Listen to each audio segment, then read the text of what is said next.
Hayat yok.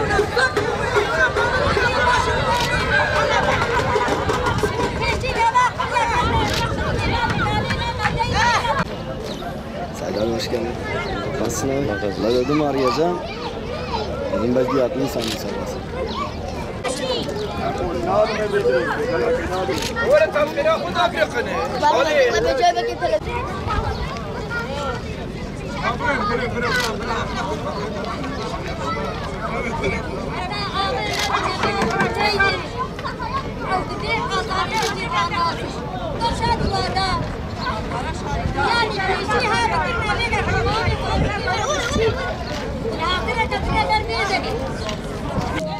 ...50 seneden beri Türkiye patrolleri bize su veriyor. Son bir ayda hiçbir damla su bize verilmemiş. Köyde 3000 küçükbaş hayvan var. 100 tane büyükbaş hayvan var. 715 tane nüfusumuz var. Bir aydan beri su yok, biz susuzuz, perişanız. Nasıl gideriyorsun? Su ihtiyacımız sağa soladan getiriyoruz suyu. Toprağımızda 150 tane koyu var.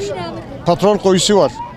Bu petrol koyusu hepsi bizim marhamızdadır. Bunun karşılığı bize su verilmiş. Başka hiçbir tane bizde işe alınmamış. Hiçbir tane bizden işe alınmamış. Bir tek su vermiş, onu da kesiyor. Bu millet bu yazda nereye gidecek?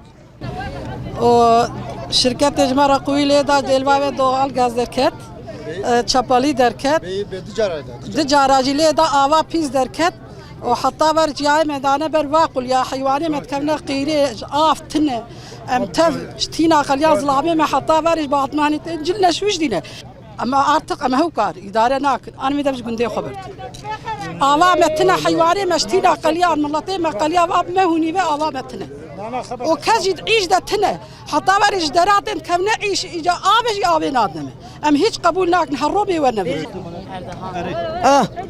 أفا سليم مهوني في أفسر ما قرتنا نا عوامتي حيواني ما تفسينا قليان جياي ما تمام دانا برقليا أشترى بيجن بلا بيج عن قراج اسطنبول تمام درو دنيا باباتي رومانا دت عيش دنا فقازانا دا يكزارو كقيمة دتنا أم صدمة هي يكز قيمة باتي رومانا دا ناشغله قي عمنا نتركينا قي حقيمتنا تمام عيش ما تبيش قال كنا تمام جامع كنا قليا تمام وانا كيف تمام عرض بالكلمة تمام كنا جيب فيالي طافي مرة كنا داني ستعطو كفرا داني نقي خدي وهاقوتي أم جيت خوازن عظام ولا أم جيت خوازن أم جي وقت الدنيا ابن أبجروجي ده فرافا مناتي خدي وكيله تام جمهور حيواني ما بيا أم بيا هالروم شة تاقيرة خرم باقازنا برازيل بول عرضي ما إشغال كنا برايم شيز دون عرضي ما دفرتي إشغال كنا نه یک زمانه پره باوز پره دائمه نه مقصد عیشکی نه پره مدامه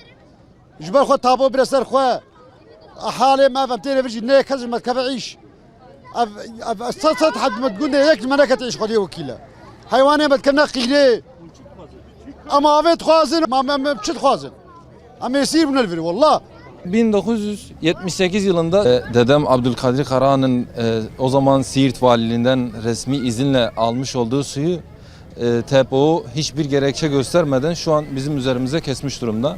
Bu konunun gündem olması için biz de böyle bir eylem düşündük. En resmi olan hakkımızı yani en yerinde olan hakkımızı şu an kullanıyoruz. Bunun için yetkililere sesleniyorum. Yetkililer gelsin, bizi yerimizde görsün. Her gün biz buradan gelip tankerlerle su çekmek zorunda değiliz. Biz burada yani burası Afrika değil ya hala su sıkıntısı çekiyoruz burada. Yani ben Yozgat'ta okuyordum. Buraya geldim. Şu an burada su yok.